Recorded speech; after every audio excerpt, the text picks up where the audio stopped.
They jeered at him the moment he stepped onto the grand courtyard of Silverwood College, their mocking voices echoing against the imposing limestone walls in the early morning light. They saw only an outsider, a new face with a different skin tone, and believed they could chase him away with casual cruelty. Little did they know, they were taunting a young man with the skill to break boards, shatter stereotypes, and shake the foundations of arrogance if pushed too far. Welcome to this gripping story of resilience, justice, and overdue comeuppance. By the time we reach the end, you'll feel that satisfying rush of triumph that will make you stand up and cheer. Before we go any further, do me a quick favor. Drop a like on this video, hit that subscribe button, and let me know in the comments where you're watching from. Whether you're tuning in from a busy urban apartment, a cozy suburban home, or even a dorm room just like the ones here at Silverwood, I want to hear your story, too. Now, let's dive right into the thick of it. The day Cyrus Albright arrived at Silverwood College, he believed his biggest challenge would be excelling in his advanced mathematics and engineering courses. After all, that was what his full scholarship was for, recognizing and nurturing his brilliant mind. He had no idea he would soon find himself dodging more than just tricky equations or problem sets. Behind the grand marble columns and pristine manicured lawns of Silverwood lurked a privileged crowd who found amusement in belittling those who didn't hail from old money or hail from the esteemed lineage of prep school elites. Cyrus was everything they loved to target: a first-generation college student, an academic overachiever, and a young black man on a full ride from a working-class neighborhood near Lansing. For them, this combination made him the perfect target for derision. Yet, what they failed to comprehend was that before Cyrus had ever aced a standardized exam or dazzled professors with his creative problem-solving, he had spent countless hours in cramped, unassuming dojos. His childhood was marked by rigorous training in Brazilian Jiu-Jitsu, Muay Thai, and even Krav Maga, all under the watchful eyes of instructors who took discipline and accountability very seriously. Back in his hometown, people who knew him understood one crucial point: you never cornered Cyrus unless you were prepared for the consequences. But none of the smug trust fund heirs or elitist fraternity brothers at Silverwood had any inkling of the storm they were on the verge of summoning. Picture the campus of Silverwood College on a crisp autumn day, the sprawling greens dotted with fallen leaves that glimmered like gold in the morning sun. Tall spires rose from centuries-old buildings that spoke of prestige, exclusivity, and a long history of academic excellence, albeit one that hadn't always been open to everyone. Cyrus walked purposefully across the cobblestones, his second-hand blazer meticulously pressed, his dark curls neatly trimmed, and a faint smile hinting at his excitement to start this new chapter.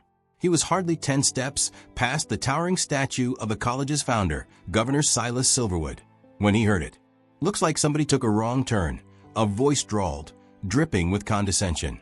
"The community college is a few towns over." Turning his head, Cyrus saw a broad-shouldered figure leaning against one of the arches leading into the main building.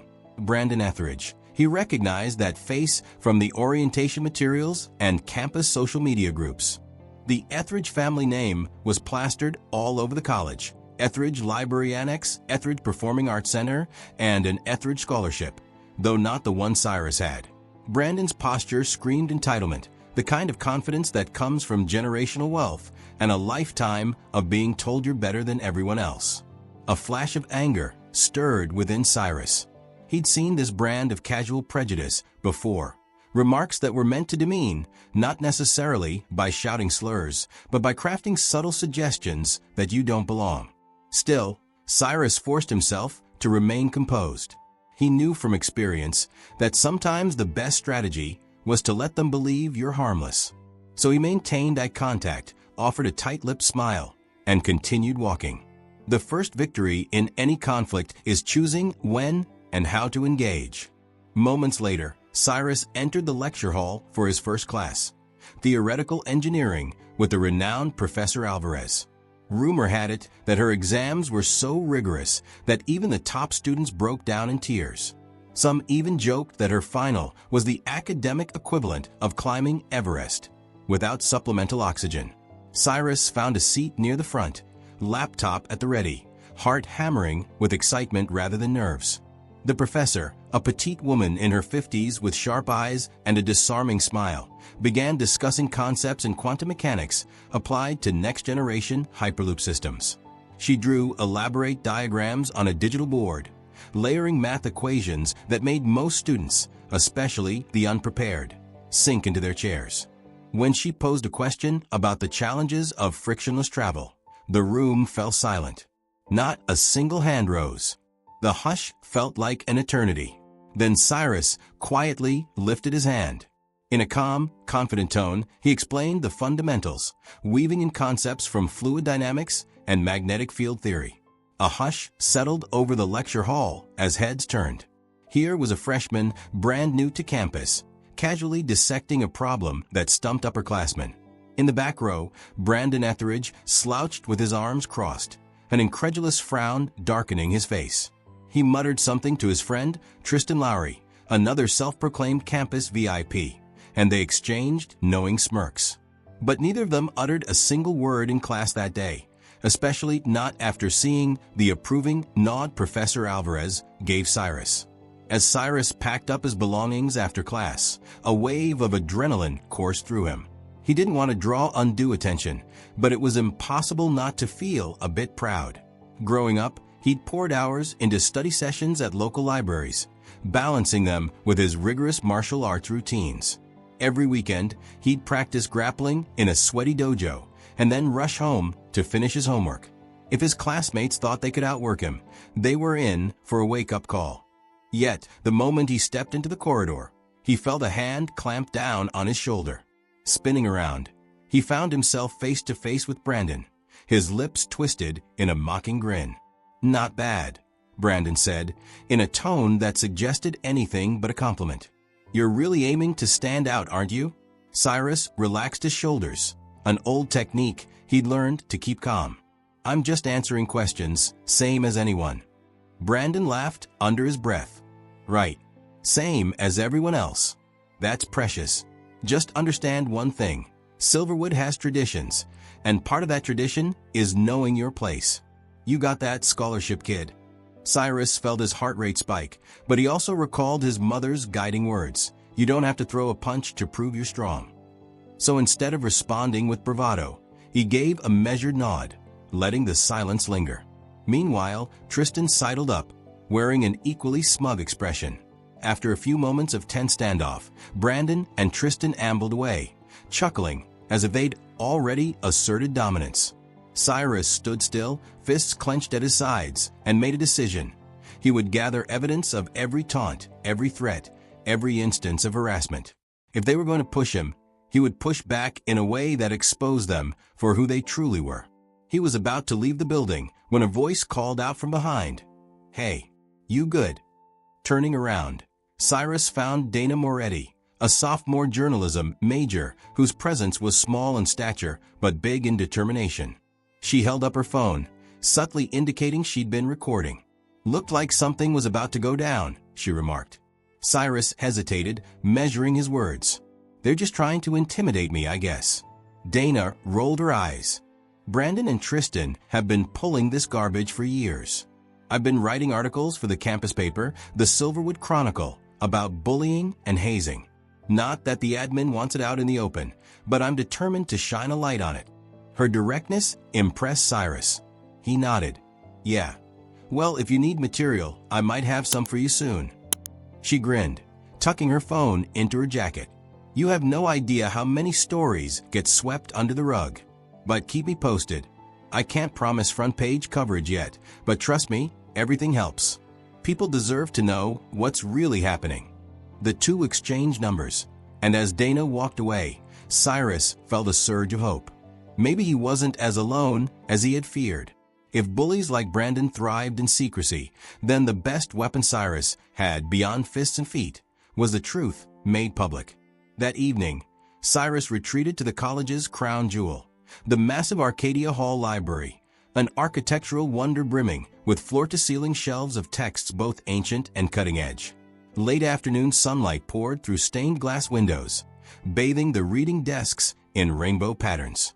Here, Cyrus had hoped to find a sense of calm, a place to delve into his coursework without worrying about petty insults. He was in the middle of researching advanced computational fluid dynamics for an upcoming paper when he heard hushed whispers from behind a tall bookshelf. Familiar voices. Brandon and Tristan, among others, were discussing a group project presentation set for mid-semester. From the snippet Cyrus caught, it sounded like they planned to sabotage anyone who threatened their top grades. A crucial line made him freeze. "We have to make sure that scholarship kid gets the message. He's not going to one-up us." Quietly, Cyrus began recording on his phone once again, capturing Brandon's sneering tone, Tristan's acquiescent laughter, and the underlying threat in every word. He recognized this tactic well. In the martial arts world, when a stronger opponent tries to corner you, you either match their aggression or you find a way to let them defeat themselves. Cyrus intended to do the latter. He was stacking up evidence piece by piece, waiting for the right moment to unleash it. The next morning, while scanning the library's main foyer for an open seat, Cyrus crossed paths with Hannah Ibsen, a graduate student who managed part of the archives. She recognized him from the orientation photos she was cataloging. Timidly, she approached. "I've heard about what's been going on," she said in a low voice, glancing around as though worried someone might overhear. "They tried the same harassment tactics on my cousin last year." She transferred out before finishing her first semester. Hannah opened a folder she carried, revealing old black and white photographs from decades past. Group shots of entire classes where not a single person of color was visible. Fraternity records boasting traditions that read like coded guidelines for exclusion. "The institution claims to be progressive now," Hannah said, "but some corners of this campus haven't changed one bit." Cyrus felt a swell of anger and resolve. "Thank you for showing me this. Have you talked to Dana?" Hannah nodded. "She's been collecting testimonies. I want to do something. My cousin was brilliant, and she left because of them." That single admission, someone brilliant forced out by bigotry, steeled Cyrus's resolve even further. He assured Hannah that if she wanted to help, the best way was to keep collecting evidence. The more proof we have, the harder it'll be for them to keep it quiet. A few days later, Cyrus strolled into the bustling cafeteria, scanning the options for something quick and light before his next class. As he weighed his choices, he heard unmistakable jeers coming from a long table near the windows. Brandon's clique was in full swing, taunting another student, Javier Morales, a first-year scholarship recipient focusing on literature and cultural studies. They mocked Javier's accent, calling his major useless, and giggling over how easy it supposedly was to cheat through soft classes. Javier looked ready to bolt, humiliation clear in his expression. Cyrus's fists clenched beneath his tray, every fiber of his being wanting to confront them. But self-control won out. Instead of storming over with aggression, Cyrus calmly approached Javier. "Everything okay?" he asked, loud enough for Brandon's table to hear, but calm enough not to be seen as instigating a fight. Brandon's friend sniggered, tossing out smug glances. Yet Cyrus's unruffled demeanor made them uneasy. Javier, swallowing his pride, shook his head. "They do this all the time. It's not just me. They target anyone who doesn't fit their mold." Cyrus patted Javier's shoulder. "They only win if we give up." From a nearby table, Dana discreetly filmed the encounter. She caught Brandon's group throwing out more verbal jabs, plus the mixture of tension and quiet solidarity forming between Cyrus and Javier. Every clip, every piece of audio, was another link in the chain that would eventually bind these bullies to their own undoing. And a quick reminder for all you watching this video right now. If you believe in standing up to bullies, no matter how entrenched they are, smash that like button, hit subscribe, and drop a comment telling me where you're tuning in from. Let's light up this conversation together. The next morning, Cyrus awoke at dawn and headed to the college's state-of-the-art fitness center. He preferred the early hours when the gym was mostly empty, giving him a space to run through his entire routine, dynamic stretches, shadow boxing drills, and meticulous core exercises. The rhythmic thud of his feet against the mat was as comforting as a heartbeat. Yet, as he finished his warm-up, in strode Brandon Etheridge, flanked by two fraternity brothers. They were typically the sort who saw the gym as another social scene, not a place of discipline. Brandon noticed Cyrus and made a grand show of cracking his knuckles and rolling his neck. "Trying to get swole so you can hang with the real Silverwood crowd," he drawled, voice laced with sarcasm. A couple of onlookers paused their workouts, sensing drama. Cyrus gave a mild shrug. "I'm just doing my routine. But if you'd like to join me, go ahead." That suggestion must have inflamed Brandon's ego. He glanced around, ensuring he had an audience. "How about a little friendly competition, new guy? A quick bout on the mats. Show these folks you're not just a big talker." Cyrus knew exactly what Brandon was after, a public takedown. But he also recognized an opportunity. Martial arts taught him never to fear a challenge if he was prepared. "Sure," he said, calmly stepping onto the open mat area. "Light sparring until one taps out." Brandon's buddies snickered. Word on campus was that Brandon wrestled in high school, even winning a state title thanks to personal coaching. He strutted around the mat, flexing for the small crowd that had begun to form. The spar began. Brandon lunged forward, attempting a classic double-leg takedown. Cyrus countered with fluid precision, stepping sideways and redirecting Brandon's momentum with a guiding arm.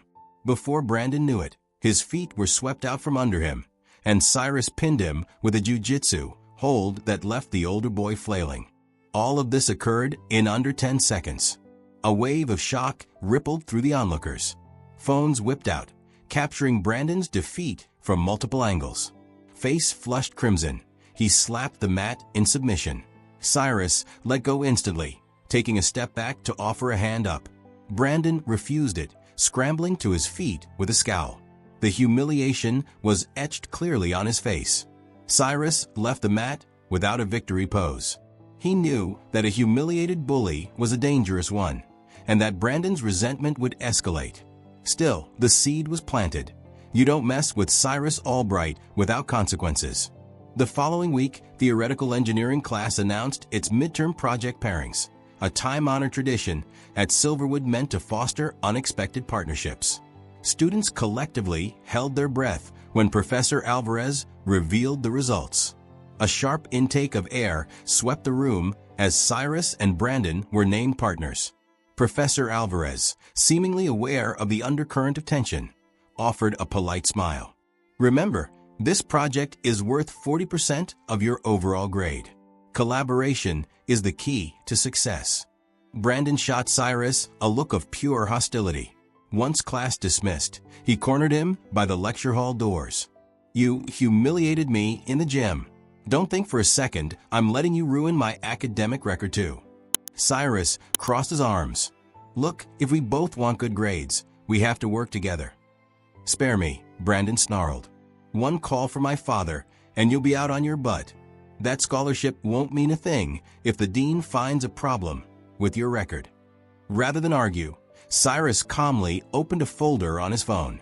"And I got a few interesting voice memos and videos of you and your buddies talking about your cheating ring, plus evidence that you planned to sabotage multiple students. So go ahead, make that call." For a brief moment, genuine fear flickered in Brandon's eyes. Then, with forced bravado, he turned and stormed away. Cyrus exhaled, reminding himself that the fight for justice often happens in these small, tense exchanges, not just in dramatic showdowns. It wasn't long before the next wave of attacks struck Cyrus, this time from behind the veil of social media. Doctored images began popping up on campus-related message boards and student group chats, purporting to show that Cyrus had faked his high school transcripts, lied on his application essays, or used illicit means to score well on standardized tests. The posts were anonymous, but the style was all too familiar. Cyrus felt a rush of fury. He prided himself on honesty and hard work, and seeing his reputation slandered stung deeply. Yet, he knew better than to lash out online. Instead, he methodically compiled every piece of genuine documentation he had: actual transcripts, test scores, commendations from teachers, and records of the legitimate scholarship process he'd gone through. Then he forwarded them to the relevant faculty and administrative offices. He also attached a note, referencing suspicious IP addresses that Dana had tracked back to the fraternity's private network. Word spread that someone was standing up to the most entrenched bullies on campus. Students who had once been silent began sharing their own experiences.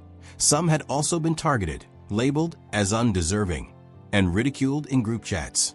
Dana wrote a short expose for the Silverwood Chronicle, teasing that more revelations were on the way. The campus buzzed with anticipation. Some students openly supported Cyrus, lauding his courage. Others, especially those with ties to the fraternity, tried to distance themselves, quietly deleting posts or denying any involvement. Through it all, Cyrus maintained a cool focus, like a competitor who's trained too long and too hard to be rattled by cheap shots. Recording a short vlog one evening for Dana's campus blog, he explained, "I came here to learn, not to fight. But if I have to fight, I'll do it smartly. No more letting them get away with this." He ended the video by reminding viewers to drop a comment about their own experiences with bullying, because exposing wrongdoing often starts with collective voices. The tension built until it finally broke one chilly evening after a study session with Javier. The two stepped out of a library, breath fogging the night air, only to find Brandon lurking near the campus parking lot among the rows of high-end vehicles. Campus lights cast elongated shadows across the pavement, giving the scene a faintly surreal, high-stakes feel. Cyrus could see the anger simmering in Brandon's posture, fists clenched, jaw tight, eyes darting around to see if anyone else was watching. The hum of distant traffic underscored the tension. "You think you've won?" Brandon hissed, stepping forward as Javier instinctively backed up. Cyrus remained calm. This was never about winning or losing. It's about stopping your intimidation tactics. Brandon's face twisted. "You have no clue who you're messing with. My family basically funds half this campus. All it takes is one phone call from my dad, and you'll wish you never set foot here." Cyrus suppressed a bitter laugh. "Money can shield you from a lot, but not from the truth. And you know what's out there now? Recordings, screenshots, testimonies. It's over, Brandon." With a snarl, Brandon lunged, swinging a wild punch at Cyrus's face. Cyrus sidestepped effortlessly, letting Brandon stumble forward. This time, campus security cameras perched atop tall lampposts captured every second of the altercation. Brandon's body slammed against the side of a sleek BMW, setting off its alarm in a shrill wail. Rage and embarrassment warred for control on Brandon's face. For a second, Cyrus glimpsed something else, raw desperation, the kind that comes from realizing your once untouchable status is crumbling. Brandon's voice broke as he muttered, "You can't understand what it's like, living in my dad's shadow, never being good enough." He cut himself off, eyes flicking back to the blinking security camera. And in that flicker of vulnerability, Cyrus saw the twisted root of it all. A bully born from insecurity. Someone who perpetuated cruelty to keep his own fears at bay. In the days that followed, the consequences unfolded swiftly. The college's Office of Student Conduct launched an investigation that quickly ballooned into a campus-wide scandal. Evidence poured in from multiple angles. Cyrus's recordings, Javier's eyewitness account, Hannah's archival materials showing the fraternity's discriminatory roots, and Dana's comprehensive articles that wove it all together in a damning narrative. News outlets in the region picked up the story, clamoring for interviews. Headlines read, "Prominent fraternity accused of systemic bullying and academic fraud," and "Scholarship student fights back, shakes elite institution." Under mounting pressure, the fraternity was placed on indefinite suspension. Several of its members faced disciplinary hearings for academic misconduct, and the administration could no longer bury its head in the sand. A wave of relief seemed to wash over the campus, or at least over those who had previously lived in fear. Dorm lounges buzzed with renewed hope, and group projects were no longer overshadowed by looming intimidation. As for Brandon, he wasn't expelled, but the blow to his reputation was considerable. The campus rumor mill suggested that his father's influence could only do so much once the tide of public opinion had turned. Brandon was placed on academic probation, and many of his so-called friends quietly distanced themselves. Cyrus spotted him around campus from time to time, head down, expression grim. There were no more glares, no more snide remarks, just the haunted look of someone grappling with the magnitude of what they'd lost. In the cafeteria, Cyrus noticed heartening signs of change. Students from diverse backgrounds were sitting together, forging new bonds. Those who once ate alone now found themselves welcomed into study groups and discussion circles. Hannah curated a special exhibit on campus history, highlighting both Silverwood's achievements and its lesser-known legacy of exclusion, reminding everyone that progress is an ongoing journey. Dana's coverage garnered national attention, catapulting her into a future internship with a major news outlet. Javier found a new sense of purpose, volunteering to mentor incoming freshmen who felt uncertain or marginalized. And Cyrus, he simply returned to what he did best, learning. He continued pouring his energies into the engineering project that now aimed to design an eco-friendly Hyperloop model, this time coordinating with classmates who wanted to make a genuine difference instead of tearing each other down. A few weeks later, as autumn leaves drifted off the campus trees in vivid shades of red and gold, Cyrus sat in the same library where he'd overheard Brandon plotting against him. This time, the mood was different. There was a tangible sense of openness, of optimism, as students of all stripes mingled and collaborated. The hush that settled over them was not one of fear, but of collective focus and determination. A shy freshman approached him, textbooks clutched to her chest. "You're Cyrus Albright, right?" The guy who? She didn't have to finish the sentence. Her eyes spoke volumes, shining with gratitude and curiosity. "Thanks for everything you did. People are saying you stood up for all of us." Cyrus smiled, reflecting on how his mother had always told him that real strength is about choosing your battles and fighting them with integrity. "I didn't do it alone," he said, meaning every word. "All of us who spoke out, who shared evidence, who refused to stay silent, we did this together." As the freshman hurried off to her study group, Cyrus gazed around at the library's vaulted ceiling and the bustling desks below. He realized that true power had never been about who had the biggest bank account or the oldest family name. It was about unity, resilience, and the quiet might of people who knew they had a right to be here. That, ultimately, was the lesson he carried with him. The best way to fight bullies is not always through fists or flashy takedowns, even though he could certainly hold his own, but through solidarity, strategic action, and unwavering resolve. Sometimes, you let your opponent's arrogance become their downfall. Other times, you shine a light so bright that they have no shadows left to hide in. If this story struck a chord with you, please take a moment to give this video a like, smash that subscribe button, and drop a comment telling me where you're watching from. Have you ever faced a situation where you had to stand your ground against bullies or injustices? Your story might inspire someone else to do the same. Always remember, real change begins with one small step of courage, one voice daring to say enough is enough, and one act of unity that transforms fear into power. Thank you for joining me in this tale of tenacity and triumph. I'll see you in the next video, and until then, keep fighting smart, not just hard.